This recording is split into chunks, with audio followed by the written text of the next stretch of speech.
Hallelujah. സ്തോത്രം. കടന്നു വന്ന എല്ലാ ദൈവമക്കൾക്കും, പ്രത്യേകിച്ച് കർത്താവിൻ്റെ ദാസന്മാർക്കും യേശു ക്രിസ്തുവിൻ്റെ നാമത്തിലുള്ള എൻ്റെ സ്നേഹവന്ദനത്തെ ഞാൻ അറിയിക്കുന്നു. നമ്മളിന്നും പതുപോലെ പ്രാർത്ഥനയിലും ആരാധനയിലുമായിരുന്നല്ലോ. തുടർന്ന് നമ്മൾ ദൈവത്തിൻ്റെ വചനം കേൾക്കാൻ പോകേണ്ട സമയമാകുന്നു. ഹല്ലേലൂയ. നമുക്കിന്ന് വീണ്ടും വെളിപ്പാട് പുസ്തകത്തിൻ്റെ 3-ാം അധ്യായത്തിൻ്റെ 7 മുതൽ 13 വരെയുള്ള വാക്യം വായിക്കാമല്ലോ. ഹല്ലേലൂയ. വെളിപ്പാട് പുസ്തകത്തിൻ്റെ 3-ാം അധ്യായത്തിൻ്റെ 7 മുതൽ 13 വരെ. ഫിലദൽഫിയയിലെ സഭയുടെ ദൂതൻ എഴുതുക: വിശുദ്ധനും സത്യവാനും ദാവീദിൻ്റെ താക്കോലുള്ളവനുമായി ആരും അടയ്ക്കാത്ത വണ്ണം തുറക്കുകയും ആരും തുറക്കാത്ത വണ്ണം അടയ്ക്കുകയും ചെയ്യുന്നവൻ അരുളി ചെയ്യുന്നത്: ഞാൻ നിൻ്റെ പ്രവൃത്തി അറിയുന്നു. ഇതാ, ഞാൻ നിൻ്റെ മുമ്പിൽ ഒരു വാതിൽ തുറന്നു വച്ചിരിക്കുന്നു. അത് ആർക്കും അടച്ചുകൂടാ. നിനക്കല്പമേ ശക്തിയുള്ളൂ, എങ്കിലും നീ എൻ്റെ വചനം കാത്തു എൻ്റെ നാമം നിഷേധിച്ചിട്ടില്ല. യഹൂദരല്ലാതിരിക്കെ യഹൂദരെന്ന് കളവായി പറയുന്ന ചിലരെ ഞാൻ സാത്താൻ്റെ പള്ളിയിൽ നിന്ന് വരുത്തും. അവർ നിൻ്റെ കാൽക്കൽ വന്ന് നമസ്കരിക്കുവാനും ഞാൻ നിന്നെ സ്നേഹിച്ചു എന്ന് അറിയുവാനും സംഗതി വരുത്തും. സഹിഷ്ണുതയെക്കുറിച്ചുള്ള എൻ്റെ വചനം നീ കാത്തുകൊണ്ടതിനാൽ ഭൂമിയിൽ വസിക്കുന്നവരെ പരീക്ഷിക്കേണ്ടതിന് ഭൂതലത്തിലെങ്ങും വരുവാനുള്ള പരീക്ഷാകാലത്ത് ഞാനും നിന്നെ കാക്കും. ഞാൻ വേഗം വരുന്നു. നിൻ്റെ കിരീടം ആരും എടുക്കാതിരിക്കുവാൻ തക്കവണ്ണം നിനക്കുള്ളത് പിടിച്ചുകൊള്ളുക. ജയിക്കുന്നവനെ ഞാൻ എൻ്റെ ദൈവത്തിൻ്റെ ആലയത്തിൽ ഒരു തൂണാക്കും. അവൻ ഒരിക്കലും അവിടെ നിന്ന് പോകുകയില്ല. എൻ്റെ ദൈവത്തിൻ്റെ നാമവും എൻ്റെ ദൈവത്തിൻ്റെ പക്കൽ നിന്ന് സ്വർഗത്തിൽ നിന്ന് തന്നെ ഇറങ്ങുന്ന പുതിയ യെരൂശലേം എന്ന എൻ്റെ ദൈവത്തിൻ്റെ നഗരത്തിൻ്റെ നാമവും എൻ്റെ പുതിയ നാമവും ഞാൻ അവൻ്റെ മേൽ എഴുതും. ആത്മാവ് സഭകളോട് പറയുന്നത് എന്തെന്ന് ചെവിയുള്ളവൻ കേൾക്കട്ടെ. സർവശക്തനായ ദൈവമേ, ഞങ്ങളങ്ങേ നന്ദിയോട് സ്തുതിക്കുന്നു. കേൾപ്പിച്ച വചനത്തിനായ സ്തോത്രം. കർത്താവേ, നിൻ്റെ വചനം കർത്താവെ ഞങ്ങൾക്ക് അവിടുന്ന് വെളിപ്പെടുത്തി തരണമേ എന്ന് പ്രാർത്ഥിക്കുന്നു. അവിടുന്ന് സംസാരിക്കണം കർത്താവെ. അവിടുന്ന് ഞങ്ങളുടെ മധ്യത്തിലുള്ളതിനാൽ സ്തോത്രം ചെയ്യുന്നു. നന്ദിയോട് സ്തുതിക്കുന്ന കർത്താവ് പ്രാർത്ഥന കേട്ടതുകൊണ്ട് സ്തോത്രം. യേശു ക്രിസ്തുവിൻ്റെ നാമത്തിൽ തന്നെ ആമേൻ. ഹല്ലേലൂയ. നമ്മളിപ്പോൾ ഏതാണ്ട് 7 സഭകളിൽ 6-ാമത്തെ സഭയെക്കുറിച്ചാണ് ഇപ്പോൾ ചിന്തിക്കാൻ പോകുന്നത്. ഈ 7 സഭകളെക്കുറിച്ചും കർത്താവ് പറഞ്ഞപ്പോൾ എല്ലാ സഭകളോടും ഹല്ലേലൂയ പറഞ്ഞതുപോലെ അല്ല ഫിലദൽഫിയ സഭയോട് പറഞ്ഞിരിക്കുന്നത്. ഹല്ലേലൂയ. ഓരോ സഭയോടും കർത്താവ് തൻ്റെ സ്വന്തമായ കർത്താവിൻ്റെതായ ഒരു വെളിപ്പാടോടുകൂടി കർത്താവിൻ്റെതായ ഒരു രീതിയോടുകൂടിയാണ് ഓരോ സഭയോടും ഇടപെടുന്നത്. ഹല്ലേലൂയ. ഇവിടെ കർത്താവ് ഇടപെട്ടിരിക്കുന്നത്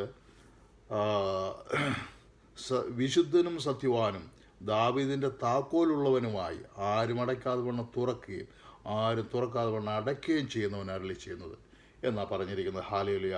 അതുപോലെ വളരെ വ്യത്യസ്തമായ രീതിയിലാണ് കർത്താവ് ഓരോ സഭകളോടും ഇടപെട്ടിരിക്കുന്നത്.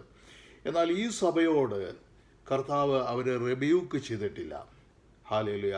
എന്നാൽ കർത്താവ് അവരെ അഭിനന്ദിച്ചിട്ടുമില്ല. ഹല്ലേലൂയ. എൻകറേജ് ചെയ്തിട്ടുണ്ട്. ഹല്ലേലൂയ. കർത്താവ് ഒരു റിബ്യൂക്ക് ചെയ്തിട്ടില്ല എന്ന് വെച്ചാൽ ഈ സഭ 100% ശരിയാണ് എന്നുള്ളതല്ല. ഹല്ലേലൂയ. ഉള്ളതിൽ 2 സഭകളാണ് കർത്താവ് നല്ലതെന്ന് കണ്ടിരിക്കുന്നത്. ഒന്ന് സ്മിർണയെയും കർത്താവ് റിബ്യൂക്ക് ചെയ്തിട്ടില്ല, അവരെയും എൻകറേജ് ചെയ്യുകയാണ് ചെയ്തിരിക്കുന്നത്. ഇവിടെയും കർത്താവ് റിബ്യൂക്ക് ചെയ്തിട്ടില്ല, എൻകറേജ് ചെയ്തിരിക്കുകയാണ്. ഫിലദൽഫിയ സഭയെയും എൻകറേജ് ചെയ്തിരിക്കുക. ഹല്ലേലൂയ. കർത്താവിൻ്റെ വാഗ്ദത്തങ്ങളും സഭകളോട് എല്ലാ സഭകളോടും കൊടുത്തിട്ടുള്ളതുപോലെ ഈ ഫിലദൽഫിയ സഭയോടും സഭയ്ക്കും കൊടുത്തിട്ടുണ്ട്. ഹല്ലേലൂയ. നമ്മൾ ഈ ഫിലദൽഫിയ എന്ന ദേശത്തെക്കുറിച്ച് അതിൻ്റെ ഹിസ്റ്റോറിക്കൽ ബാക്ക്ഗ്രൗണ്ടിലേക്ക് ഒന്ന് നോക്കുവാൻ പോവുകയാണ്. ഹല്ലേലൂയ. ഇത് BC 189 ഫൗണ്ട് ചെയ്ത ഒരു രാജ്യമാണ്, അല്ലെങ്കിൽ ഒരു സ്റ്റേറ്റാണിത്. BC 180 അന്ന് കിങ് ആറ്റലസ് 2 ആയിരുന്ന അവിടുത്തെ രാജാവ്. ഹല്ലേലൂയ. ഈ കിങ് ആറ്റലസ് രാജാവ് പെർഗമത്തിലെ രാജാവായിരുന്നു. പെർഗമത്തിലെ രാജാവ് ഈ ഫിലദൽഫിയ എന്ന് പറയുന്ന ദേശം, അന്ന് ഫിലദൽഫിയ നല്ല പേര്, ഈ ദേശം പിടിച്ചടക്കിയിട്ട് അദ്ദേഹത്തിൻ്റെ സഹോദരനെ ഈ ഫിലദൽഫിയയിലെ രാജാവായി നിയമിക്കുവാനിടയായി തീർന്നു. ഹാലേലുയ. അവർ സഹോദരന്മാർ രണ്ടുപേരും നല്ല സ്നേഹത്തിലായിരുന്നു. ഈ പെർഗമത്തിൽ ഈ ആറ്റലസ് സെക്കൻഡ് രാജാവ് രാജ്യം ഭരിച്ചുകൊണ്ടിരിക്കുമ്പോൾ അദ്ദേഹത്തിൻ്റെ സഹോദരൻ തന്നെയാണ് അവിടുത്തെ ആർമിയെ നിയന്ത്രിച്ചുകൊണ്ടിരുന്നത്, ആർമിയുടെ ചീഫായിരുന്നു. ഹാലേലുയ. ഈ പെർഗമോസ് അറ്റാക്ക് ചെയ്ത് ഈ ഫിലദൽഫിയ എന്ന ദേശം പിടിച്ചടക്കിയപ്പോൾ അത് തൻ്റെ സഹോദരനെ ഏൽപ്പിച്ചു. അവിടുത്തെ രാജാവായിട്ട് തൻ്റെ സഹോദരനെ അവിടെ നിയമിക്കുവാൻ ഇടയായി തീർന്നു. ഹാലേലുയ. അപ്പോൾ ഈ സഹോദരങ്ങൾ തമ്മിലുള്ള ആ സ്നേഹത്തിൻ്റെ ഓർമ്മ നിലനിർത്താൻ വേണ്ടിയാണ് ആ സ്ഥലത്തിന് ഫിലദൽഫിയ എന്ന് പേരിടുവാൻ ഇടയായി തീർന്നത്. BC 189 ആ സ്ഥലത്തിന് ഫിലദൽഫിയ എന്ന് പേരിടുവാൻ ഇടയായി തീർന്നു. സ്നേഹത്തിന് മലയാളത്തിൽ അധികം നിർവചനങ്ങളൊന്നുമില്ല. സ്നേഹം എന്ന് പറഞ്ഞാൽ സ്നേഹം. ഹാലേലുയ. ഇംഗ്ലീഷിലും അതുപോലെ തന്നെയാണ്. ഇംഗ്ലീഷിലും അതിന് വലിയ നിർവചനങ്ങളൊന്നുമില്ല, കൂടുതൽ നിർവചനങ്ങളൊന്നുമില്ല. എന്നാൽ സ്നേഹം വ്യത്യസ്തമായ സ്നേഹങ്ങളുണ്ട്. അതുകൊണ്ട് ഗ്രീക്കുകാരത് അവരുടെ ഭാഷയിൽ അത് 4 നിർവചിച്ചിട്ടുണ്ട്. ഹാലേലുയ. ഹാലേലുയ. ഫീലിയോ ലവ് എന്ന് പറഞ്ഞ സഹോദര സ്നേഹം എന്നാണ്.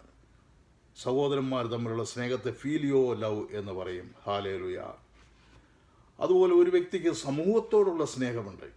അത് സഹോദര സ്നേഹമല്ല, സമൂഹത്തോട്. ഉദാഹരണമായിട്ട് നമുക്ക് മഹാത്മാഗാന്ധിക്ക് ഇന്ത്യയുടെ ജനങ്ങളോടൊരു പ്രത്യേക പ്രതിബദ്ധതയും ഒരു സ്നേഹവും തോന്നി. ഹാലേലുയ. അദ്ദേഹത്തിൻ്റെ ആ സ്നേഹം, ഹാലേലുയ, അത് സ്റ്റോർഗെ ലവ് എന്ന് പറയുന്നു. സമൂഹത്തോടുള്ള സ്നേഹം, സ്റ്റോർഗെ ലവ്. നെൽസൺ മണ്ടേലയ്ക്ക് സൗത്ത് ആഫ്രിക്കയിലെ ജനങ്ങളോട് സ്നേഹമുണ്ടായിരുന്നു. അതും ആ സ്നേഹത്തെയും, സ്നേഹം എന്നുള്ളതിൻ്റെ സ്റ്റോർഗെ ലവ് എന്നാണ് അതിനെ പറയുന്നത്. ഹാലേലുയ. ആ രണ്ട് സ്നേഹം തമ്മിൽ വ്യത്യാസമുണ്ട്. സഹോദര സ്നേഹവും സമൂഹത്തോടുള്ള സ്നേഹവും തമ്മിൽ വ്യത്യാസമുണ്ട്. അതിന് സ്റ്റോർഗെ ലവ് എന്ന് പറയും. ഹാലേലുയ. എന്നാൽ മറ്റൊരു ലവ് ഉണ്ട്. അതായത് ഒരു അധികം പരിചയമില്ലാത്ത ഒരു സ്ത്രീയും ഒരു പുരുഷനും തമ്മിൽ പെട്ടെന്നുണ്ടാകുന്ന ഒരു സ്നേഹം, അത് ജഡികമായൊരു സ്നേഹമാണ്. അത് ഇറോട്ടിക് ലവ്, അത് ഈറോസ് ലവ് എന്ന് പറയും. ഹാലേലുയ. കർത്താവായ യേശുക്രിസ്തുവിന് സഭയോടുണ്ടായിരുന്ന സ്നേഹം, അത് അഗാപ്പെ ലവ് എന്ന് പറയും. ഭർത്താവിന് ഭാര്യയോടുണ്ടാകുന്ന സ്നേഹം അഗാപ്പെ ലവ് ആണ്. ഹാലേലുയ. അത് കർത്താവിൻ്റെ സ്നേഹത്തെക്കുറിച്ച് ഇംഗ്ലീഷിലൊക്കെ എഴുതിയിരിക്കുന്നത് ലവ് എന്ന് തന്നെയാണ് എഴുതിയിരിക്കുന്നത്. എന്നാൽ അതിൻ്റെ പൂർണ്ണത വരണമെങ്കിൽ അത് അഗാപ്പ ലവ് എന്ന് എഴുതിയെങ്കിൽ മാത്രമേ മനസ്സിലാവുകയുള്ളൂ. ഹാലേലുയ. ഗ്രീക്കുകാരുടെ ഇടയ്ക്ക് അങ്ങനെയുള്ള വേർഡുകളൊക്കെ ഓരോന്നിനെയും വേർതിരിച്ച് അവർ അതിന് ഓരോ നിർവചനങ്ങൾ കൊടുത്തിരുന്നു. ഹാലേലുയ.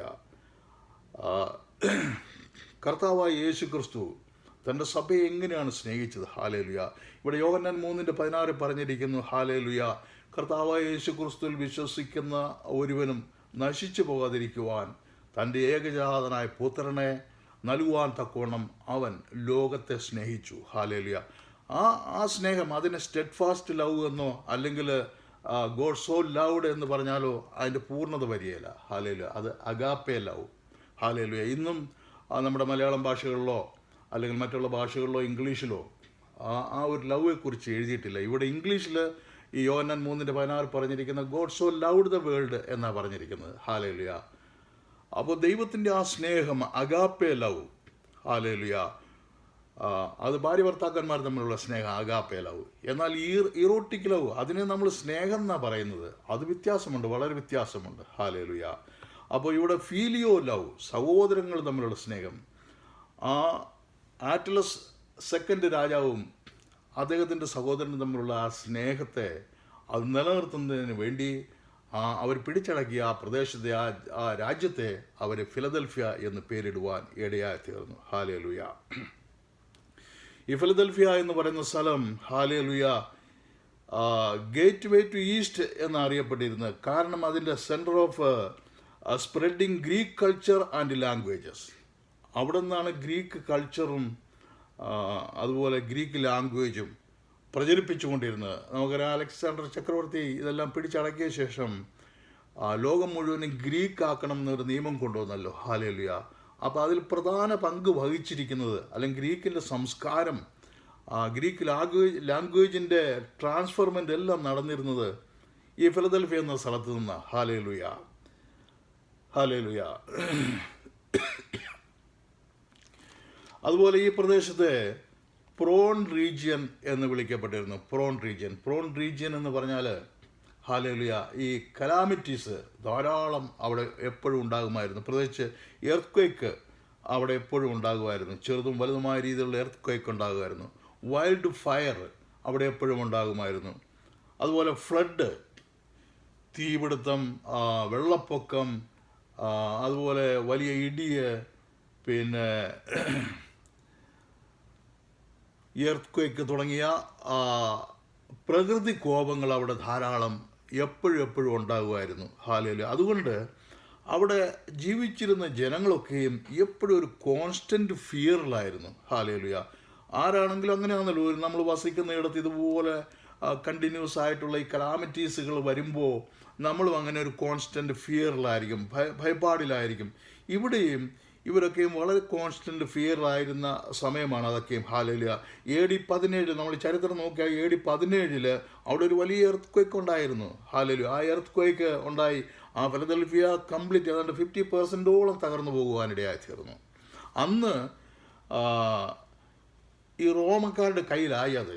ഹല്ലേലൂയ. 313 അത് റോമക്കാരുടെ കയ്യിലായി. ഈ ഫിലദൽഫിയ മറ്റുള്ള സ്ഥലങ്ങളൊക്കെ റോമക്കാരുടെ കയ്യിലായി. ഹല്ലേലൂയ. അപ്പോൾ റോമക്കാർ പിന്നീട് പണിതെല്ലാം ആ സിറ്റിയെല്ലാം പണിത് വൃത്തിയാക്കിയത് റോമ ഗവൺമെൻറ്. ഹല്ലേലൂയ. അതുകൊണ്ട് അവിടെ വസിക്കുന്ന ജനങ്ങൾക്ക് റോമ ഗവൺമെൻറ്റിനോട്, ഈ ഫിലദൽഫിയയിൽ വസിക്കുന്ന ജനങ്ങൾക്ക് റോമ ഗവൺമെൻറ്റിനോട് പ്രത്യേക ഒരു ലോയൽറ്റി, അവരോടൊരു പ്രത്യേക ബഹുമാനം ഉണ്ടാകുവാൻ ഈയിടെയായി തീർന്നു. ഹല്ലേലൂയ. അവിടെ ഈ ഫിലദൽഫിയയിൽ കംപ്ലീറ്റ് പേഗൻ വർഷിപ്പാണ് നടന്നുകൊണ്ടിരുന്നത്. ഹല്ലേലൂയ. അവിടുത്തെ പ്രധാനപ്പെട്ട ദൈവം എന്ന് പറയുന്നത് ഡയോണിസിസ്. ഹല്ലേലൂയ. അദ്ദേഹം ഒരു മെയിൽ ഗോഡാണ്. ഹല്ലേലൂയ. അത് സെയൂസ് ദേവൻ്റെ മകനാണ് ഈ ഡയോണിസ് ദേവൻ എന്ന് പറയുന്നത്. ഹല്ലേലൂയ. ഈ ഡയോണിസിസ് ദേവനെ അറിയപ്പെടുന്ന ഗോഡ് ഓഫ് വൈൻ എന്നും അറിയപ്പെട്ടിരുന്നു. ഹല്ലേലൂയ.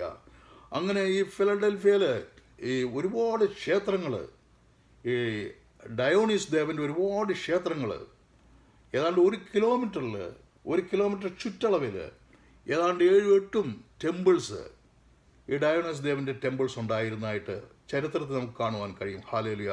ഈ ടെമ്പിൾസ് എല്ലാം ഐഡൽസ് വെച്ചിട്ടുണ്ട്. അതുപോലെ അവിടെ സാക്രിഫൈസസ്, ഹോമങ്ങൾ എല്ലാം നടക്കുമായിരുന്നു. മൃഗങ്ങളെ കൊണ്ടുവന്ന് ഹോമം കഴിക്കുമായിരുന്നു. അതുപോലെ ഫെസ്റ്റിവൽസ്, ഉത്സവങ്ങളെല്ലാം വർഷത്തിൽ 2-3 പ്രാവശ്യമുള്ള 2-3 പ്രാവശ്യം അവിടെ ഫെസ്റ്റിവൽസ്, ഉത്സവങ്ങളുണ്ടാകുമായിരുന്നു.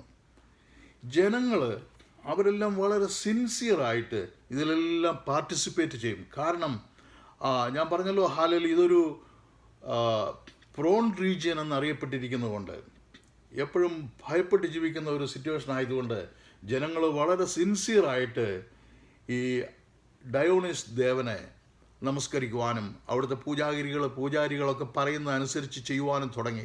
അവിടെ ബലിയർപ്പിക്കുവാനുള്ള യാഗവസ്തുക്കൾ കൊണ്ട് കൊടുക്കുക, അവിടെ ഹല്ലേലൂയ ബിംബങ്ങളെ, വിഗ്രഹങ്ങളെല്ലാം ആരാധിക്കുക തുടങ്ങിയ ഉത്സവത്തിന് പോവുക തുടങ്ങിയ എല്ലാ കാര്യങ്ങളിലും ജനങ്ങൾ വളരെ ഉത്സാഹത്തോടു കൂടി ചെയ്തുകൊണ്ടിരുന്നു. കാരണം അവരെ ഭയപ്പെടുത്തി നിർത്തിയിരിക്കുക. ഭയപ്പെടുത്തിയല്ല, സ്വാഭാവികമായിട്ടും അവിടെ ഒരു കലാമിറ്റീസ് ഉള്ളത് കാരണം ജനങ്ങളും സ്വയമായിട്ട് ഭയപ്പെട്ടു പോയി. അതുകൊണ്ട് ഈ ദേവനെ നമസ്കരിച്ചാൽ, ഈ ദേവനുള്ള ആരാധന കൊടുത്തു കഴിഞ്ഞാൽ ഇങ്ങനെയുള്ള കലാമിറ്റീസ് ഒന്നും ഉണ്ടാകില്ല എന്ന ഒരു ചിന്തയാൽ അവിടെ ഒരുപാട് ക്ഷേത്രങ്ങളുണ്ടായിരുന്നു. ഹല്ലേലൂയ. ഹല്ലേലൂയ. ഈ ക്ഷേത്രത്തിൻ്റെ സിറ്റുവേഷന് ഒന്നോടെ പറയുകയാണെങ്കിൽ, ഞാൻ ഏതാണ്ട് ഒരു 19 വർഷങ്ങൾക്ക് മുമ്പ് കേരളത്തിലുള്ള എല്ലാ ക്ഷേത്രത്തിൻ്റെ അകത്തും, മിക്കവാറും എല്ലാ ക്ഷേത്രത്തിൻ്റെ അകത്തും കയറിയിട്ടുണ്ട്. ക്ഷേത്രത്തിൻ്റെ വെളിയിലല്ല, അതിനകത്ത് കയറിയിട്ടുണ്ട്. ഇവരുടെ ഈ പൂജാരികളൊക്കെ നിൽക്കുന്നിടത്ത് കയറിയിട്ടുണ്ട്. ഹല്ലേലൂയ. പ്രത്യേകിച്ച് ഞങ്ങളുടെ നാട്ടിലുള്ള പാഴൂർ പെരുന്തൽക്കോവിൽ ക്ഷേത്രം, അതുപോലെ പള്ളിപ്പാട് ക്ഷേത്രം, പിന്നെ ഏറ്റുമാനൂർ ക്ഷേത്രം, പിന്നെ കോട്ടയത്ത് തിരുനക്കരയുള്ള ക്ഷേത്രം, പിന്നെ തൃശ്ശൂരുള്ള ഇപ്പോൾ ഈ വെടിക്കെട്ടൊക്കെ നടക്കുന്ന 2 ക്ഷേത്രങ്ങൾ, അതിനകത്തൊക്കെ കയറിയിട്ടുണ്ട്. പിന്നെ ഗുരുവായൂർ ക്ഷേത്രത്തിൽ കയറിയിട്ടുണ്ട്. അന്ന് യേശുദാസ് പാടിക്കൊണ്ട് നടക്കുക, എനിക്ക് ഗുരുവായൂർ ക്ഷേത്രത്തിൽ പോകണം, ഞാൻ അതിനകത്ത് കയറിയിട്ടുണ്ട്. ഹല്ലേലൂയ. അതുപോലെ മധുര മീനാക്ഷി ക്ഷേത്രത്തിൽ കയറിയിട്ടുണ്ട്, പളനി ക്ഷേത്രത്തിൽ കയറിയിട്ടുണ്ട്. ഇതിനകത്തെല്ലാം ഞാൻ കയറിയിട്ടുണ്ട്. അന്ന് ഞാനൊരു മെഡിക്കൽ കമ്പനിയിൽ ജോലി ചെയ്യുന്ന കാലത്ത് അന്ന് എൻ്റെ ഒരു സൂപ്പർവൈസർ അനന്ത നാരായണ സ്വാമി, അദ്ദേഹത്തോടു കൂടി എൻ്റെ സൂപ്പർവൈസറായിരുന്നു. അദ്ദേഹം ഈ സ്ഥലങ്ങളിലൊക്കെ പോകുമ്പോൾ എന്നെയും കൊണ്ടുപോകായിരുന്നു. അങ്ങനെ പോകാനൊത്തതാണ് ഹാലിൽ, അതിനകത്തെല്ലാം കയറി. അപ്പോൾ ഞാൻ അവിടെ കണ്ട കാഴ്ച എന്ന് പറയുന്നത്, അവിടെ ഈ കരിങ്കല്ലിൽ കൊത്തിവെച്ചിരിക്കുന്ന രൂപങ്ങൾ, അർദ്ധനഗ്നയായ സ്ത്രീകളുടെ ചിത്രങ്ങൾ, അത് അവരുടെ ദേവിമാരാണ്. പിന്നെ ഹാലലിയ മൺചിരാകുകൾ, അത് കരിങ്കല്ലിൽ കൊത്തിയ ചിരാകുകൾ, അതിലെല്ലാം എണ്ണയൊഴിച്ച് തിരിവെച്ച് കത്തിച്ചു കൊണ്ടിരിക്കുന്നു. ഹാലലുയ. ഈ ഐഡൽസിൽ, ദേവിമാരുടെ ഐഡൽസിൽ അവർ നെയ്യ് അഭിഷേകം ചെയ്തിരിക്കുന്നു. ഹാലലുയ.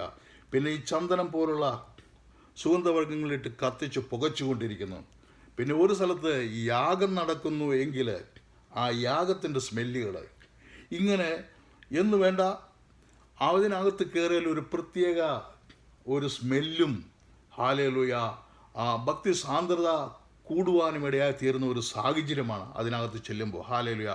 അപ്പം അതുപോലുള്ള ക്ഷേത്രങ്ങൾ ഒരുപാട് ഒരു പ്രദേശത്ത് വരുമ്പോൾ ആ പ്രദേശത്ത് തന്നെ എപ്പോഴും ഈ നെയ്യ് കത്തുമ്പോഴുണ്ടാകുന്ന ഒരു സ്മെല്ല്, എണ്ണ കത്തുമ്പോൾ ഉണ്ടാകുന്ന സ്മെല്ല്, അതുപോലെ കരിങ്കല്ലിൽ തീർത്തിട്ടുള്ള ഇവരുടെ തട്ടുവിളക്കുകൾ, കൽവിളക്കുകൾ, ഇതെല്ലാം അവിടെ ഉണ്ട്. ഇതെല്ലാം എണ്ണ ഒഴിച്ച് കത്തിച്ചുകൊണ്ടിരിക്കുക. ഇതിനെല്ലാം ഇപ്പോൾ ഈ കിടന്തിരിയൊക്കെ കെട്ടുമ്പോഴുണ്ടാകുന്ന മണങ്ങൾ ഇങ്ങനെ ആ ദേശം മുഴുവൻ ഈ മണത്തിലാണ്.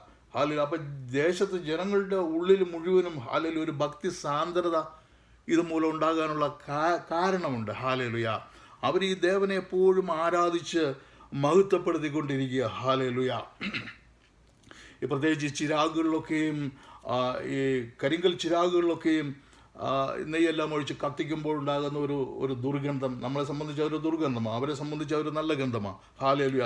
ഇതെല്ലാം നമ്മളെ ഭയപ്പെടുത്തുന്ന രീതിയിലുള്ള പല കാര്യങ്ങളാണ്. അതായത് മുഴുവൻ കറുപ്പാണ്, അന്ധകാരമാണ്. ഹാലേലുയ. അന്ധകാരം നിറഞ്ഞ് ഭയപ്പെടുന്ന ഒരു സാഹചര്യമാണ് അതിനകത്തുള്ളത്. ഹാലേലുയ. ഇതൊക്കെയും അന്നത്തെ ജനങ്ങൾ അത് ചെയ്യുവാൻ വളരെ താല്പര്യത്തോടെ അവർ ചെയ്തിരുന്നു. കാരണം അവരുടെ ദേശം ഏത് സമയത്തും ഒരു കലാമിറ്റി ഉണ്ടാകാം, അതിൽ നിന്ന് അവരെ സംരക്ഷിക്കുവാൻ അവരവരുടെ ദേവനോട് പ്രാർത്ഥിച്ചു കൊണ്ടിരിക്കുക. ഹാലേലുയ. അതിനുവേണ്ടി അവരെന്തും ചെയ്യുവാൻ തയ്യാറായി നിൽക്കുക. പിന്നീട് ജൂയിഷിൻ്റെ, അപ്പോൾ ഈ ദേവൻ്റെ, ഈ ഡയോണിസ് ദേവൻ്റെ ക്ഷേത്രങ്ങൾ കൊണ്ട് നിറഞ്ഞിരിക്കുക. പിന്നീടുള്ളത് ജൂയിഷിൻ്റെ കമ്മ്യൂണിറ്റിയാണ്. അത് വളരെ സ്ട്രോങ് കമ്മ്യൂണിറ്റിയാണ് ഈ ഫിലദൽഫിയയിലുള്ളത്. ഹാലേലുയ. അവരൊരുപാട് പേരുണ്ട്. അവർ എപ്പോഴും ക്രിസ്ത്യൻസിനെ ഒപ്പോസ് ചെയ്യുന്നവരാണ്. എല്ലാ ക്രിസ്ത്യൻസിനെയും അവർ വെറുക്കുകയും അങ്ങനെ ഒരു സഭയില്ല, അങ്ങനെ ഒരു ദൈവമില്ല എന്ന് അവർ പരസ്യമായി പറയുകയും ഇങ്ങനെയുള്ള ക്രിസ്ത്യൻസിനെ ഉപദ്രവിക്കുകയും ചെയ്യുന്ന സമയമായിരുന്നല്ലോ അത്. ഹാലേലുയ. അപ്പോൾ ഈ ജൂയിഷ് കമ്മ്യൂണിറ്റി അവർ ക്രിസ്ത്യൻസിനെ കണ്ടമാനം ഉപദ്രവിച്ചുകൊണ്ടിരുന്നു. ഹാലേലുയ. പിന്നീടുണ്ടായിരുന്നത് ഈ ചക്രവർത്തി ആരാധന. അത് എല്ലാ സ്ഥലത്തും ഉണ്ട്. അന്ന് റോമൻ ഭരണകാലത്ത് ചക്രവർത്തി ആരാധന, അവിടെയും ഈ പറഞ്ഞ പോലുള്ള വലിയ ഹോമ യാഗങ്ങൾ ഇതെല്ലാം അന്ന് അവിടെ നടന്നുകൊണ്ടിരിക്കുക. ഹാലേലുയ. അങ്ങനെ മൊത്തം ഈ ചെറിയ ഒരു രാജ്യം അത് മുഴുവനും ഇങ്ങനെയുള്ള പേഗൺ ആരാധന കൊണ്ട്, പേഗൺ വർഷിപ്പ് കൊണ്ട് നിറഞ്ഞിരിക്കുക. അതിനിടയ്ക്ക് കുറച്ച് മനുഷ്യർ, കുറച്ച് ക്രിസ്ത്യൻസ്, അതിനിടയ്ക്ക് അവർ എങ്ങനെ കഴിഞ്ഞു പോയി എന്ന് നമുക്ക് ചിന്തിക്കാൻ പോലും കഴിയില്ല. ഹാലേലുയ. സാധാരണ ഒരു മനുഷ്യരാണെങ്കിൽ അവർക്ക് പറ്റത്തില്ല. കാരണം ദൈവത്തിൻ്റെ സാന്നിധ്യം അവരുടെ കൂടെ ഉണ്ടായിരുന്നു എന്നുള്ളത് 100% ഉറപ്പാണ്. ആ ദൈവത്തിൻ്റെ സാന്നിധ്യമില്ലാതെ അവർക്ക് അവിടെ ദൈവത്തെ ആരാധിക്കുവാൻ, കർത്താവായ യേശു ക്രിസ്തുവിനെ ആരാധിക്കാൻ കഴിയുമായിരുന്നില്ല. അവരിൽ ഒരുപാട് പേര് തല്ലുകയും കൊല്ലുകയും ഒക്കെ ചെയ്തുകൊണ്ടിരുന്ന റോമൻ ഭരണകാലം. ഹാലേലുയ. അവരെ കൊന്നാൽ ആരും ചോദിക്കാനില്ല. അവരെ വിശക്കുന്ന സിംഹങ്ങളുടെ, മൃഗങ്ങളുടെ മുമ്പിലേക്ക് വലിച്ചെറിഞ്ഞു കൊടുക്കുക. അതുപോലെ ഏതൻസിലൊക്കെ നടക്കുന്ന ഒളിമ്പിക്സ് പോലുള്ള ഒളിമ്പിക്സുകളൊക്കെ വരുമ്പോൾ സ്റ്റേഡിയത്തിൽ ഈ ക്രിസ്ത്യൻസിനെയെല്ലാം അതിൻ്റെ തൂണിൽ പിടിച്ചു കെട്ടി അവരെ മെഴുകൊണ്ട് പൊതിഞ്ഞിട്ട് അവരുടെ പൊക്കത്തിലൂടെ, തലയിലൂടെ അത് കത്തിക്കുക, അത് കണ്ട് രസിക്കുക. ഇങ്ങനെയുള്ള കഠിനമായ ക്രൂരത അവിടെ ചെയ്തുകൊണ്ടിരുന്നപ്പോഴും കർത്താവ് യേശു ക്രിസ്തുവിലുള്ള അവരുടെ വിശ്വാസം അവർ കളയാതെ അവർ മുറുകെ പിടിച്ചിരുന്നു. ഹാലേലുയ. ഇന്ന് ഈ തരത്തിലുള്ളൊരു വിശ്വാസ ശോധന വന്നാൽ ഇന്നത്തെ ക്രിസ്ത്യൻസ് എന്ത് ചെയ്യും? ഹാലേലുയ. കോംപ്രമൈസിലേക്ക് പോകുവാനിടയായി തീരും. അതെല്ലാം ദൈവത്തിന് അറിയാം. ഹാലേലുയ. അപ്പോൾ അന്ന് ഈ കഷ്ടത അനുഭവിച്ചത് അതിഭയങ്കരമായ കഷ്ടതയാണ്. അതാണ് ട്രൈബുലേഷൻ. ഹാലേലുയ. അവർ അത്രയ്ക്കും ആ ദൈവത്തെ അവർ സ്നേഹിച്ചു. എന്നാൽ അവർ എണ്ണത്തിൽ വലുതൊന്നുമല്ല, എണ്ണത്തിൽ കുറവാണ്. പക്ഷെ ഉള്ളവർ വളരെ സ്ട്രോങ് ഫെയ്ത്ത് ആയിരുന്നു. അത് ദൈവത്തിന് വളരെയധികം ഇഷ്ടപ്പെടുവാൻ ഇടയായി തീർന്നു. അതുകൊണ്ട് ദൈവം അവർ ആ സഭയെ റിബ്യൂക്ക് ചെയ്യുന്നില്ല. ദൈവം അവരെ അനുഗ്രഹിക്കുവാൻ ഇടയായി തീർന്നു. Hallelujah, hallelujah. 7-ാം വാക്യം ഞാൻ ഒന്നുകൂടെ വായിക്കാം. ഹല്ലേലൂയ. ഫിലദെൽഫ്യ സഭയുടെ ദൂതൻ എഴുതുക, വിശുദ്ധനും സത്യവാനും ദാവീദിൻ്റെ താക്കോലുള്ളവനുമായി ആരും അടയ്ക്കാതെ വണ്ണം തുറക്കുകയും ആരും തുറക്കാതെ വണ്ണം അടയ്ക്കുകയും ചെയ്യുന്നവന് അരുളി ചെയ്യുന്നു. ഹല്ലേലൂയ. ദൈവം ഒരു വാതിൽ തുറന്നാൽ അതടയ്ക്കുവാൻ ആർക്കും കഴിയയില്ല. ഹല്ലേലൂയ. ദൈവം ഒരു വാതിൽ അടച്ചാൽ അത് തുറക്കാൻ ആർക്കും കഴിയില്ല. നിന്റെ മുമ്പിൽ ഒരു വാതിൽ ദൈവം തുറന്നുവെങ്കിൽ ആർക്കും അത് അടയ്ക്കുവാൻ കഴിയില്ല. ഒരുപക്ഷെ നിന്റെ ഉള്ളിലെ നെഗറ്റീവ് ചിന്താഗതി, ഹല്ലേലൂയ, എന്നെക്കൊണ്ട് അത് കഴിയുകയില്ല, എനിക്ക് ആ ജോലി ലഭിക്കുകയില്ല, എന്നെക്കൊണ്ട് ദൈവവചനം പറയാൻ പറ്റുകയില്ല, എന്നെക്കൊണ്ട് സ്ട്രീറ്റിൽ പോയി സംസാരിക്കാൻ സാധിക്കുകയില്ല എന്നൊക്കെ നീ നെഗറ്റീവ് ചിന്തിച്ചാൽ നീ തന്നെ അത് അടച്ചു കളയും. Hallelujah, hallelujah. പിന്നെ ശത്രു നിനക്ക്, ഹല്ലേലൂയ, ദൈവവചനം സംസാരിക്കാൻ ഒരു അവസരം കിട്ടുമ്പോൾ, അല്ലെങ്കിൽ ദൈവം ഒരു വാതിൽ നിനക്ക് തുറന്നു തരുമ്പോൾ, നിനക്ക് നല്ലൊരു ജോലി ലഭിക്കുമ്പോൾ, നിനക്ക് ഏതെങ്കിലും രീതിയിലുള്ള വരുമാനം വരുമ്പോൾ, നിന്റെ കുഞ്ഞുങ്ങളൊക്കെ അനുഗ്രഹിക്കപ്പെട്ടതായി തീരുമ്പോൾ, ശത്രു നിന്നെ നെഗറ്റീവിലേക്ക് കൊണ്ടുപോകാനിടയാവും. അപ്പോൾ നീ നെഗറ്റീവിലേക്ക് പോകരുത്. ഹല്ലേലൂയ. കാരണം ദൈവം തുറന്നത് എന്ന് നീ വിശ്വസിക്കുന്നു എങ്കിൽ, ഈ ഫിലദെൽഫ്യ സഭയെ പോലെ നീ അത് സ്ട്രോങ് ആയിട്ട് വിശ്വസിക്കുന്നു എങ്കിൽ അതടയ്ക്കുവാൻ ഒരു ശത്രുവിനും കഴിയില്ല. ഹല്ലേലൂയ. ദൈവം, ഹല്ലേലൂയ, 1793 വില്യം കേറിക്ക് ഇന്ത്യയിലേക്ക് വരുവാൻ അനുവാദം കൊടുത്തു. ഇന്ത്യയിലേക്ക് വരുവാൻ, ഹല്ലേലൂയ, വില്യം കേറി അനേകം നാളുകളായി ഇന്ത്യയിലേക്ക് എങ്ങനെ പോകണമെന്ന് ചിന്തിച്ച് ഇന്ത്യയുടെ മാപ്പും വരച്ച് പ്രാർത്ഥിച്ചു കൊണ്ടിരിക്കുകയായിരുന്നു. 1793 വില്യം കേറിക്ക് വേണ്ടിയിട്ട് ദൈവം ഇന്ത്യയിലേക്കുള്ള വാതിൽ തുറന്നു. വില്യം കേറി ഇന്ത്യയിൽ വന്നു. വില്യം കേറി ഇന്ത്യയിൽ വന്നു കഴിഞ്ഞപ്പോൾ അവിടെ കുറച്ച് വലിയ ബ്രാഹ്മിൺസ്, കൂടിയ ബ്രാഹ്മിൺസിൽ പല ടൈപ്പുണ്ട്. അതിലേറ്റവും കൂടിയ ബ്രാഹ്മിൺസ്, ഹല്ലേലൂയ, ഈ മാടമ്പികളായിട്ടുള്ള ബ്രാഹ്മിൺസ്, ഹല്ലേലൂയ, അവർ ഇന്ത്യയിൽ എങ്ങനെയാണ് ജീവിച്ചതെന്ന് അന്നത്തെ ചരിത്രത്തിൽ വളരെ വ്യക്തമായി എഴുതിയിട്ടുണ്ട്. ഹല്ലേലൂയ. അവർ 6-7 വിവാഹം കഴിച്ചു എന്ന് വരാം. ഹല്ലേലൂയ. ഒരു സ്ത്രീയുടെ വിവാഹപ്രായം എന്ന് പറയുന്നത് 8 വയസ്സാണ്. ഒരു കുഞ്ഞിനെ, നമ്മൾ കയ്യിലെടുത്തുകൊണ്ട് നടക്കുന്ന കുഞ്ഞിനെ അവർ വിവാഹം കഴിക്കും, ഈ ബ്രാഹ്മിൺസ്. ഹല്ലേലൂയ. അതിനെ തടയാൻ ആർക്കും സാധ്യമല്ല. അവരുടെ നിയമം അത്. Hallelujah, hallelujah. ഈ വില്യം കേറി അതുപോലെ ഇവർ 10-90 വയസ്സൊക്കെ ആകുമ്പോഴത്തേക്കും ഇവരുടെ 2-3 ഭാര്യമാരൊക്കെ മരിക്കുകയോ ഇവർ ഉപേക്ഷിക്കുകയൊക്കെ ചെയ്തിട്ടുണ്ടെങ്കിൽ ഈ കൊച്ചു പിള്ളേരാ, ഹല്ലേലൂയ, ഹല്ലേലൂയ, അവരോട് കൂടെ തന്നെ ഉണ്ടാവും. പക്ഷെ ഇവർ വീണ്ടും വിവാഹം കഴിക്കുമ്പോൾ, ഹല്ലേലൂയ, വീണ്ടും ഒരു കൊച്ചിനെ വിവാഹം കഴിക്കുമ്പോൾ ഇവന് 10-93 വയസ്സായി. ഇവൻ ചിലപ്പോൾ 1-2 വർഷത്തിനകത്ത് 1-2 മാസത്തിനകത്ത് മരിച്ചു പോയെന്ന് വരാം. മരിച്ചു കഴിയുമ്പോൾ ഇവനുണ്ടായിരുന്ന ഈ ഭാര്യമാരെന്ന് പറയുന്ന കുഞ്ഞുങ്ങളെ മുഴുവൻ ഇവനോട് കൂടെ ചെതയിലിടണം. ഇവനോട് കൂടെ പിടിച്ച് കെട്ടി ചെതയിലേക്ക് ഇട്ട് കത്തിച്ച് കളയുന്ന ഒരു നിയമം. എത്രയോ കഷ്ടമായ, എത്രയോ മോശമായ, ഹല്ലേലൂയ, ഒരു സംസ്കാരമായിരുന്നു അന്ന് അവിടെ നിലനിന്നിരുന്നത്. ഈവൻ റോമക്കാർക്ക് പോലും ലജ്ജ തോന്നത്തക്ക രീതിയിലുള്ള നിയമങ്ങളാണ് ഇന്ത്യയിൽ നടന്നിരുന്നത്. ഹല്ലേലൂയ. ഇതിനൊക്കെ ഒരു അന്ത്യം വരുത്തുവാൻ വില്യം കേറിക്കാണ് കഴിഞ്ഞത്. ഹല്ലേലൂയ. നാമൊക്കെ വിചാരിച്ചിരിക്കുന്ന പോലെ രാജാറാം മോഹൻ റോയ് ഒന്നും അല്ല ഇതിന് തുടക്കമിട്ടത് വില്യം കേറി തന്നെയാണ്. വില്യം കേറിയുടെ അക്ഷീണമായ പരിശ്രമത്താൽ, ഹല്ലേലൂയ, ഇതെല്ലാം, ഈ സതിയെല്ലാം പിന്നീട് നിർത്തലാക്കുവാൻ ഇടയായി തീർന്നു. ഹല്ലേലൂയ. ഇന്നും, ഹല്ലേലൂയ, ഈ മാടമ്പികളായ ബ്രാഹ്മിൺസ് ഇന്നും ആ നിയമം തിരിച്ചു കൊണ്ടുവരണമെന്ന് പറഞ്ഞുകൊണ്ടാണ് ഇന്ത്യയിൽ അവർ BJP രാഷ്ട്രീയം കൊണ്ടുവരാൻ ആഗ്രഹിക്കുന്നത്. ഹല്ലേലൂയ. എന്ന് വേണം നമുക്ക് ചിന്തിക്കുവാൻ. Hallelujah, hallelujah. അതുകൊണ്ട് ഇവർ ക്രിസ്ത്യൻസിന് ഈ സംസ്കാരം പഠിപ്പിക്കുന്ന ക്രിസ്ത്യൻസിനെ, നന്മകൾ ചെയ്യുന്ന ക്രിസ്ത്യൻസിനെ കൊല്ലുവാൻ ഇവർ ആഗ്രഹിക്കുന്നതും ഇതുകൊണ്ട് തന്നെയാണ്. ഹല്ലേലൂയ. കാരണം അവരുടെ മാടമ്പിത്തരം നിലനിർത്തുന്നതിന് വേണ്ടിയാണ് അവർ ഇപ്പോഴും ഇതെല്ലാം ചെയ്തുകൊണ്ടിരിക്കുന്നത്. ഹല്ലേലൂയ. കർത്താവ് ഒരു വഴി തുറന്നാൽ അത് അടയ്ക്കുവാൻ ആർക്കും കഴിയില്ല. ഹല്ലേലൂയ. ദാവീദിൻ്റെ മുമ്പിൽ ഒരു വഴി ദൈവം തുറന്നു. ഹല്ലേലൂയ. ശമൂവേലിനോട് പറഞ്ഞു, നീ ജെസ്സിയുടെ വീട്ടിലേക്ക് ചെല്ല്, ജെസ്സിയുടെ മകനെ നീ രാജാവായി അഭിഷേകം ചെയ്യുക. അവൻ ശമൂവേല് പാത്രവുമായി ചെന്നു.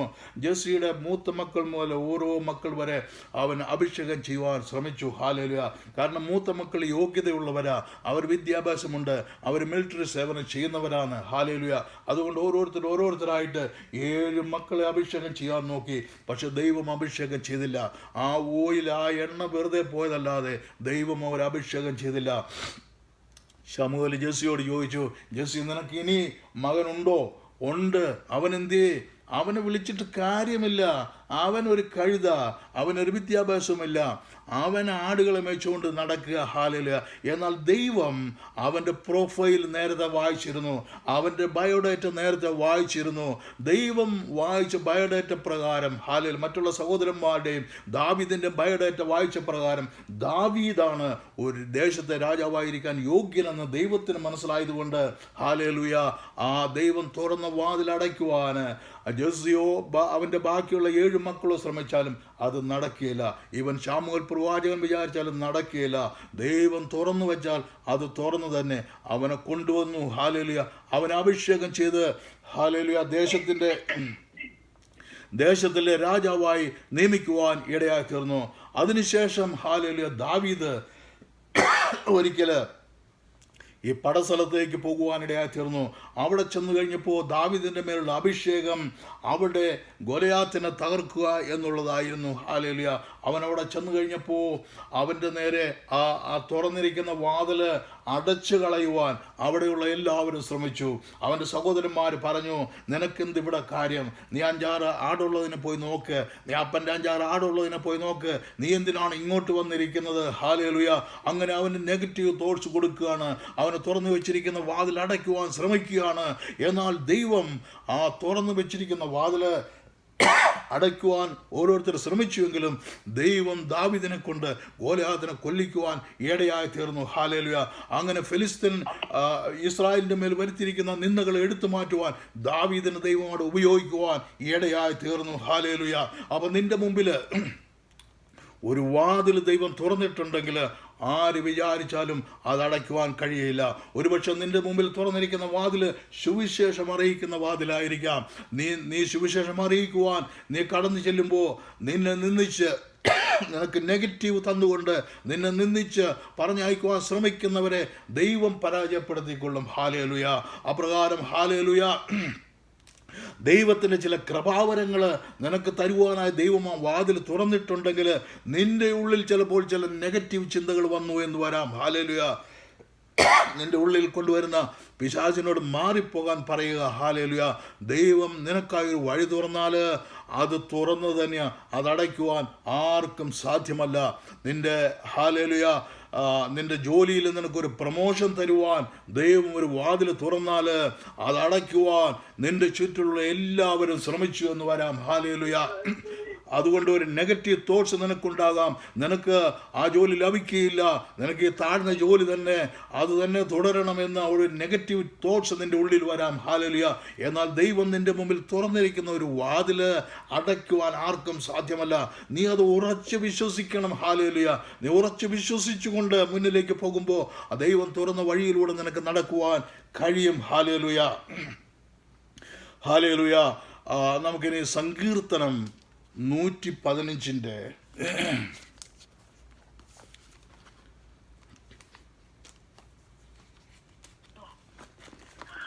ഹല്ലേലൂയ. സങ്കീർത്തനം 115 4 മുതൽ 8 വരെയുള്ള വാക്യം വായിക്കാമല്ലോ.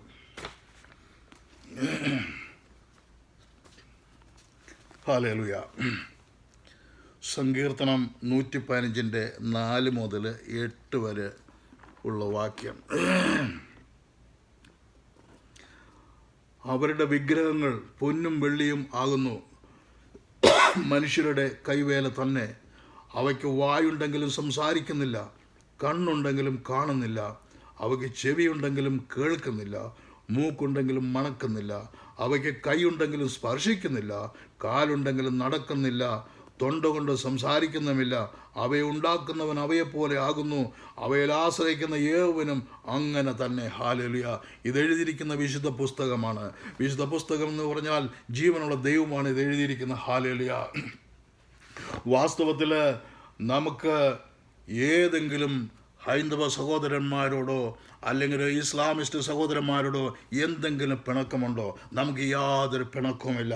അവരൊക്കെ നമ്മുടെ സഹോദരന്മാരാണ്.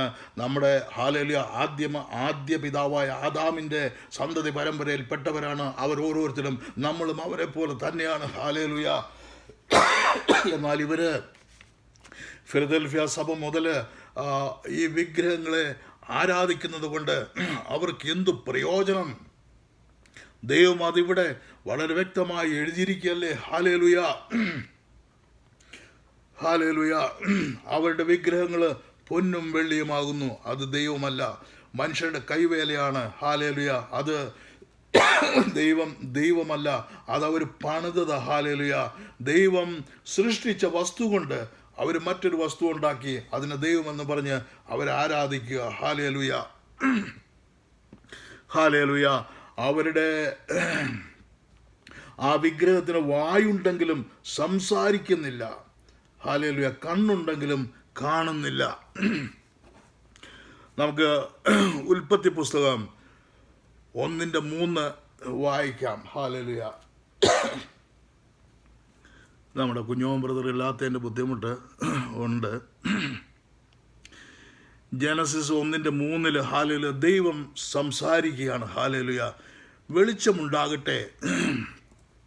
And God said let there be light and there is light. God said, ദൈവം പറഞ്ഞു, let there be light and there was light. Hallelujah. അപ്പോൾ ഈ ദൈവം സംസാരിക്കുന്ന ദൈവമാണ്. നമ്മുടെ പുസ്തകത്തിൽ കാണുന്ന ദൈവം സംസാരിക്കുന്ന ദൈവമാണ്. അവരുടെ വിഗ്രഹം സംസാരിക്കുന്നില്ല. ഹല്ലേലൂയ. അതുപോലെ അവരുടെ വിഗ്രഹം കണ്ണുണ്ടെങ്കിൽ കാണുന്നില്ല. നമ്മുടെ ദൈവമോ ഹല്ലേലൂയ, നമ്മുടെ ദൈവം ഹല്ലേലൂയ ജനസിസ് 16:7-13 ആർക്കെങ്കിലും വായിക്കാമെങ്കിൽ നല്ലതാണ്. ജനസിസിൻ്റെ ഉൽപ്പത്തി 16:7-13. പിന്നെ യഹോവയുടെ ദൂതൻ മരുഭൂമിയിൽ ഒരു നീരുറവിന്റെ അരികെ, ശൂരന് പോകുന്ന വഴിയിലെ നീരുറവിന്റെ അരികത്ത് വെച്ച് തന്നെ അവളെ കണ്ടു. ഹല്ലേലൂയ. അവിടെ ഹാഗാറിനെ കണ്ടു. നമ്മുടെ ദൈവം കാണുന്ന ദൈവമാ. ഹല്ലേലൂയ. അത് വിഗ്രഹങ്ങളെ പോലെ കാണാത്ത ദൈവമല്ല, കാണുന്ന ദൈവമാ. അതിന്റെ 13 ദേവാസനെ. അപ്പോൾ അവൾ, എന്നെ കാണുന്നവനെ ഞാൻ ഇവിടെയും കണ്ടുവോ എന്ന് പറഞ്ഞു. തന്നോട് അരുളി ചെയ്ത യഹോവയ്ക്ക്, ദൈവമേ, നീ എന്നെ കാണുന്നു എന്ന് പേര് വിളിച്ചു. ഹല്ലേലൂയ. ദൈവം, നമ്മുടെ ദൈവം കാണുന്നവനാ. അവൻ വെറും പൊന്നും വെള്ളി കൊണ്ടുണ്ടാക്കിയ വിഗ്രഹമല്ല. ഹല്ലേലൂയ. അടുത്തത് 6-ാമത്തെ വാക്യം, സാംസ 115 വാക്യം. അവയ്ക്ക് ചെവിയുണ്ടെങ്കിലും കേൾക്കുന്നില്ല, മൂക്കുണ്ടെങ്കിലും മണക്കുന്നില്ല. ഹല്ലേലൂയ. വിഗ്രഹത്തിന് ചെവിയുണ്ടെങ്കിലും അത് കേൾക്കുകയല്ല. നാം എത്ര പ്രാർത്ഥിച്ചാലും, നാം ഇപ്പോൾ പ്രാർത്ഥിച്ചില്ലേ 7 മുതൽ 7:30 വരെ, നാം പ്രാർത്ഥിച്ചതെല്ലാം ദൈവം കേട്ടു. ഹല്ലേലൂയ. എന്നാൽ ഒരു വിഗ്രഹത്തിൻ്റെ മുമ്പിൽ ഹല്ലേലൂയ പോയിരുന്ന് പ്രാർത്ഥിച്ചാൽ അത് കേൾക്കുമോ? കേൾക്കുകയില്ല. ഹല്ലേലൂയ. നമ്മുടെ ദൈവം കേൾക്കുന്നത് എങ്ങനെയാണെന്ന് ഉൽപ്പത്തി 21:17 പറയുന്നുണ്ട്. ഹല്ലേലൂയ.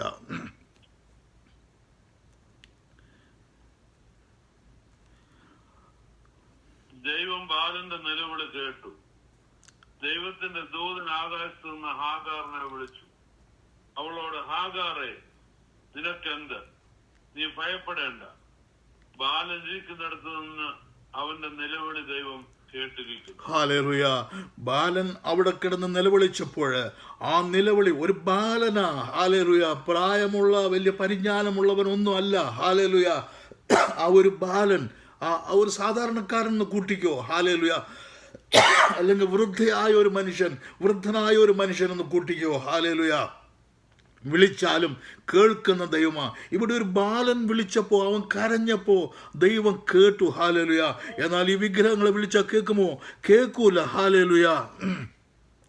അതുപോലെ മണക്കുന്ന ദൈവമാവൻ. ഹല്ലേലൂയ. അത് ഉൽപ്പത്തി 8:12 ഒന്ന് വായിക്കാമല്ലോ. ഉൽപ്പത്തി 8:2.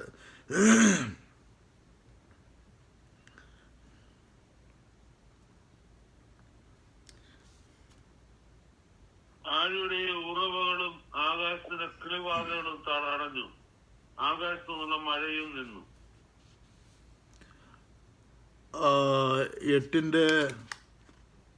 8:2 വായിച്ചേ. ഉൽപ്പത്തി 8:2. അതിനകത്ത് നോഹയുടെ ഒരു കാര്യം പറയുന്നുണ്ട്. നോഹയുടെ കപ്പൽ ഉറച്ച ശേഷം നോഹ താഴെ വന്നിട്ട് ദൈവത്തിന് ഒരു യാഗം കഴിക്കുന്നു. ഹല്ലേലൂയ. ആ യാഗം കഴിക്കുമ്പോൾ ആ യാഗത്തിൻ്റെ സൗരഭ്യവാസന ദൈവം മണത്തു എന്ന് അവിടെ എഴുതിയിട്ടുണ്ട്. ഹല്ലേലൂയ. അവനോടുകൂടെ പെട്ടകത്തിലുള്ള സകല ജീവികളെയും സകല മൃഗങ്ങളെയും ഓർത്തു. നോഹ ശുദ്ധിയുള്ള മൃഗങ്ങളിൽ നിന്നും ശുദ്ധിയുള്ള പറവകളിൽ നിന്നും കുറേ എണ്ണത്തെ അവിടെ യാഗം കഴിച്ചപ്പോൾ ആ യാഗത്തിൻ്റെ സൗരഭ്യവാസന യഹോവ മണത്തു എന്ന് അവിടെ എഴുതിയിട്ടുണ്ട്. 8:12 8:21 2 ഹല്ലേലൂയ. അങ്ങനെ ആ ദൈവം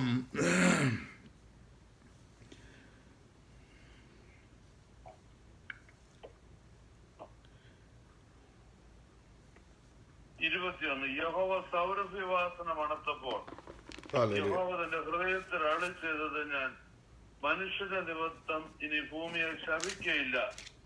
മനുഷ്യന്റെ മനോനിരൂപണം ബാല്യം മുതൽ ദോഷമുള്ളതാകുന്നു. ഞാൻ ചെയ്തതുപോലെ സകല ജീവികളെയും ഇനി നശിപ്പിക്കയില്ല. ഹല്ലേലൂയ.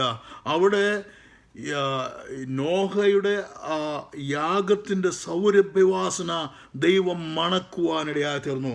അപ്പോൾ നമ്മുടെ ദൈവം ഹല്ലേലൂയ അവൻ മണക്കുന്ന ദൈവമാണ്. മൂക്കുണ്ടെങ്കിലും മണക്കുന്നില്ലാത്ത വിഗ്രഹങ്ങളല്ല നമ്മുടെ ദൈവം. നമ്മുടെ ദൈവത്തിന്, നമ്മുടെ വിഗ്രഹത്തിന് ചെവിയുണ്ടെങ്കിലും കേൾക്കുന്നില്ല. നമ്മുടെ ദൈവം കേൾക്കുന്ന ദൈവമാണ്. നമ്മുടെ ദൈവം മൂക്കുണ്ടെങ്കിലും അത് സൗരഭ്യവാസന, അത് മണക്കുന്ന ദൈവമാണ് നമ്മുടെ ദൈവം. ഹല്ലേലൂയ. അതുപോലെ ഹല്ലേലൂയ, വിഗ്രഹങ്ങൾക്ക് കാലുണ്ടെങ്കിലും അത് നടക്കുന്നില്ല. ഹല്ലേലൂയ. ഈ വിഗ്രഹത്തിൽ കാലുണ്ടാക്കി വെച്ചിട്ട് എന്ത് കാര്യം? അത് നടക്കുന്നില്ല. ഹല്ലേലൂയ. എന്നാൽ നമ്മുടെ ദൈവമോ നടക്കുന്ന ദൈവമോ. ഹല്ലേലൂയ. നമുക്കറിയാം, ആദിയിൽ ആദത്തിൻ്റെ കുടുംബത്തോടു കൂടെ, ഹല്ലേലൂയ, ആദമിനോട് കൂടെ ദൈവം നടന്നു. ദൈവം അവർക്ക് കൂട്ടായ്മ കൊടുക്കുവാനിടയായി തീർന്നു. അവരെ കൈവിട്ട് കളയാതെ, അവരെ ഒറ്റപ്പെടുത്തി കളയാതെ ദൈവം അവരോട് കൂടെ നടക്കുവാൻ ഇടയായി തീർന്നു. ഹല്ലേലൂയ. അതുപോലെ ഹാനോക്ക് ദൈവത്തോട് കൂടെ നടന്നു. ഹല്ലേലൂയ. നോഹയും ദൈവത്തോട് കൂടെ നടന്നു. ഹല്ലേലൂയ. അത് ഉൽപ്പത്തി 5:24 ഉൽപ്പത്തി 6:9 അത് എഴുതിയിട്ടുണ്ട്. ഹല്ലേലൂയ. അപ്പോൾ നമ്മുടെ ദൈവം സംസാരിക്കുന്ന ദൈവമാ, നമ്മുടെ ദൈവം കാണുന്ന ദൈവമാ, നമ്മുടെ ദൈവം കേൾക്കുന്ന ദൈവമാ, നമ്മുടെ ദൈവം മണക്കുന്ന ദൈവമാ, നമ്മുടെ ദൈവം ഹല്ലേലൂയ തൻ്റെ വലം കൈയാൽ നമ്മെ പിടിക്കുന്ന ദൈവമാ, നമ്മുടെ ദൈവം നമ്മുടെ കൂടെ നടക്കുന്ന ദൈവമാ, നമ്മുടെ ദൈവം നമുക്ക് കൂട്ടായ്മ തരുന്ന ദൈവമാ. ഹല്ലേലൂയ. നമുക്കൊരു പ്രയാസം വരുമ്പോൾ ഹല്ലേലൂയ നമ്മുടെ കൂടെയുണ്ട് ദൈവം. ഹല്ലേലൂയ. എന്നാൽ ഈ വിഗ്രഹങ്ങൾ ഉണ്ടാക്കുന്ന അതിനെ വണങ്ങുന്ന എല്ലാ സഹോദരി സഹോദരന്മാരെ, ഹല്ലേലൂയ, ഞങ്ങൾ ക്രിസ്ത്യൻസിന് നിങ്ങളോട് ഒരു പിണക്കവുമില്ല. നിങ്ങൾ ഞങ്ങളുടെ സഹോദരന്മാരാണ്. ഹല്ലേലൂയ. എന്നാൽ നിങ്ങൾ ഭജിക്കുന്നത് ഹല്ലേലൂയ വൃഥാവിലാണ്. ഹല്ലേലൂയ. നിങ്ങളുടെ ദൈവം ഹല്ലേലൂയ അത് പൊന്നും വെള്ളിയും കൊണ്ടുണ്ടാക്കിയ കൈവേലയാണ്. അത് നിങ്ങൾ മനസ്സിലാക്കിയാൽ നല്ലത്. ഹല്ലേലൂയ. ഞങ്ങൾക്കൊരു വിരോധമില്ല. ഞങ്ങൾക്ക് ഇതിനകത്ത് എഴുതിയിരിക്കുന്നത് നിങ്ങളോട് പറയണമെന്നുണ്ട്. ഞങ്ങൾക്കിത് പറയാതെ പറ്റുകയില്ല. കാരണം നിങ്ങളെ വിളിച്ചിരിക്കുന്ന വിളി ഈ ലോകത്തിലല്ല. നിങ്ങൾ ഇതിനെയൊക്കെ വണങ്ങി നടന്നാൽ നിങ്ങൾ എവിടെ ചെന്ന് ചേരുമെന്ന് നിങ്ങൾ തന്നെ ചിന്തിക്കണം. ഹല്ലേലൂയ. വീണ്ടും നമുക്ക് വെളിപ്പാട് പുസ്തകത്തിൻ്റെ 8, 9, 10, 11, 12 13 വാക്യങ്ങളിലേക്ക് പോകേണ്ടതുണ്ട്. പക്ഷേ ഇന്ന് പോകാൻ നിവൃത്തിയില്ലാത്തത് കൊണ്ട് ഞാൻ ഇവിടം കൊണ്ട് ഇന്ന് അവസാനിപ്പിക്കുകയാണ്. ഈ ദൈവവചനത്താൽ ദൈവം നമ്മൾ ഓരോരുത്തരെയും അനുഗ്രഹിക്കട്ടെ. സ്തോത്രം. ആമേൻ. Amen.